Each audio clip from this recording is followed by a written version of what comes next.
သားဖနဲ့ရောက်ရှိတယ်ဖေကြီးကသားကိုအင်မတန်ချစ်တယ်အဲ့ဒါနဲ့ငါသားမင်းအိမ်အောင်ပြုတော့အဖေကိုပြုစုလို့ကြွေးအောင်မယ်အိမ်အောင်ပြုသေးဘူးပေါ့အဲ့လိုပြောတဲ့အခါကျတော့မရဘူးဖေကြီးကဇွတ်တခါတည်းရွာထဲကအမျိုးသမီးတစ်ယောက်နဲ့သူ့သားကိုပေးစားတယ်အဲ့တော့အိမ်အောင်ကြသွားရောနောက်တော့သူတဖြည်းဖြည်းနဲ့ကြီးလာတဲ့အခါကျတော့ဒီအဖိုးကြီးကိုချွေးမကမကြည်ပြူမကြည်ပြူတော့ဘူးမကြည်ပြူတဲ့အခါကျတော့ဒီယောက်ျားကိုအမြဲတမ်းသူကတိုက်တယ်ပေါ့ဖေကြီးနဲ့သားရဲ့ကြားအောင်အဲ့လိုပြောပါများတော့တင်းငုတ်တောင်တိုက်ပါများရင်နေသေးတာကိုဟုတ်ရဲ့လားအဲ့ဒီတော့ဘာဖြစ်တုံးဆိုတော့ဖေးပေါ်မှာသားကလည်းအမြင်မကြည်တော့အဲ့လိုနဲ့နေလာရင်းနဲ့သူတို့မှသားလေးတစ်ယောက်မွေးလာတယ်အဲ့ဒီသားလေးကလည်းနည်းနည်းတဖြည်းဖြည်းနဲ့ကြီးလာတဲ့အရွယ်ရောက်လာတယ်ပေါ့နော်9နှစ်သား10နှစ်သားလေးအရွယ်ရောက်လာတယ်အဲ့ဒီအချိန်မှာပဲအကြီးကျယ်ပေါက်ကွဲရတယ်မိမဖြစ်တဲ့လူကရှင့်ဖေကိုအသေးသက်ရင်တမသက်ရင်ကျမဒီအိမ်ကဆင်းမယ်ဒါမျိုးဖြစ်လာတယ်အဲ့ဒါနဲ့သားကလည်းဘယ်လောက်ထိမိုက်တုံဆိုတော့ကဲအဲ့လိုဆိုရင်ငါအဖေကိုတတ်မယ်ဆိုရင်ဘယ်လိုတတ်ရမလို့တင်းချိုင်ကိုခေါ်သွားတဲ့တောထဲကိုခေါ်သွားတဲ့ဖေကြီးကလည်းပဲအိုပြီးဆိုဘာမှမလုပ်နိုင်တော့ဘူးအဲ့တော့တွင်းတူးပြီးတော့အဲ့ဒီတွင်းထဲကိုထည့်ပြီးတော့ပေါက်ပြားနေတာတခါတည်းထုတက်ပြီးတော့မြုပ်ထားခဲ့လို့အဲ့တိုင်ခိုင်းတာအဲ့ဒါနဲ့သားဖြစ်တဲ့လူကကောင်းပြီဆိုပြီးတော့ဖေကြီးကိုလှဲပေါ်တင်ပြီးတော့တင်းချိုင်ကိုခေါ်တယ်အဲ့မှာသားပေါက်စာလေးကသူတို့သားလေးကအဖေနဲ့အမေနဲ့ကဒီသူ့အဖိုးကိုတတ်မယ်လို့တိုင်းမင်းနေတာကိုသူကနားထောင်ပြီးချောင်းပြီးတော့နားထောင်တော့ကြားတယ်အဲ့ဒါနဲ့အဲ့ဒီသားလေးကပညာရှိတယ်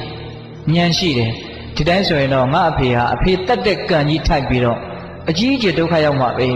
မဖြစ်စေရဘူးငါတားဆီးမယ်ဒါပေမဲ့ဒီတိုင်းငါတားရင်တော့ငါအားနဲ့လည်းရမှာမဟုတ်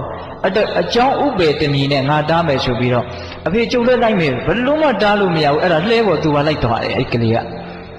အဲ့ဒါဒီယောက်ျားကဒီသားကလည်းကောင်းပြီဆိုသူ့သားကိုခေါ်ပြီးတော့မြေဖို့သားဖ3ယောက်ပေါ့လေသွားကြတာအဲ့ဒါနဲ့ဖေကြီးမြင်ပါဆိုလို့ဖေကြီးကိုလှဲပေါ်တင်လှဲချွတ်ပြီးတော့တခါတည်းတွင်းကြီးတူးတယ်တွင်းတူးတဲ့အခါကျတော့သားကမေးတယ်အဖေဒီတွင်းကဘာလို့မလို့တော့ဖို့ငါအဖေကိုမြုပ်မလို့ကွာအဲ့လိုပြောတဲ့အခါကျတော့ဖေကတူးရတာမပြီးသေးတော့မောပြီးတော့နားတဲ့အချိန်မှာသားကအဲ့ဒီပေါက်ပြားယူပြီးတော့ဟိုးနားလေးမှာခက်လန်းလန်းမှာတခါသားကလည်းအတင်းတူးတယ်တွေ့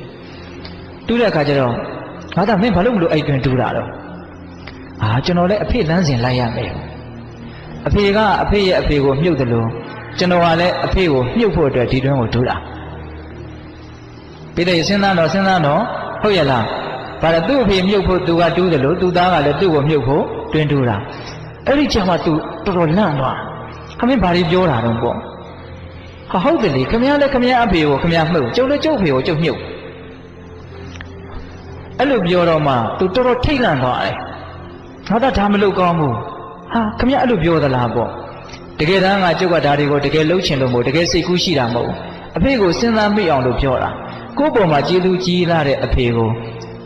ဒီအမေရဲ့စကားကိုနားထောင်ပြီးတော့ခမင်းဒီလိုလုပ်တာကောင်းလားလို့အဲ့ဒီမှာသူလက်တွေ့ဆုံးမတာအဲ့တော့ဦးဇင်းတို့ကဒီဇက်တော်လေးကိုဘာကြောင့်အမှတ်ရတာလဲဆိုတော့ကို့အဖေကိုမြုပ်ဖို့ကြိုးစားတော့ကို့သားတွေကလည်းကို့ကိုပြန်ပြီးတော့မြုပ်ဖို့ကြိုးစားကြတာပဲဒီဥပမာတူစွာပဲဟုတ်ရဲ့လားခုလူတွေက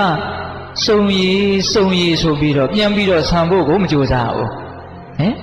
ဟုတ်တယ်မဟုတ်လားမိဘကသားသမီးကိုချစ်တယ်အဲ့ဒီသားသမီးကလည်းသူ့သားသမီးကိုချစ်တယ်အဲ့ဒီသားသမီးကလည်းသူ့သားသမီးကိုချစ်တယ်အပေါ်ကိုပြန်တက်လာတဲ့လူကိုမရှိဘူးအဲ့တော့ကိုယ်ကလည်းပဲစုံရည်ဆိုပြီးတော့အကြောင်းပြပြီးတော့မဆံမဲနဲ့စုံဆင်းသွားမယ်ဆိုရင်တော့သားသမီးတွေကလည်းစုံရည်ဆိုပြီးတော့အောက်ကိုပဲဆက်ပြီးတော့ဆင်းသွားမှာပဲ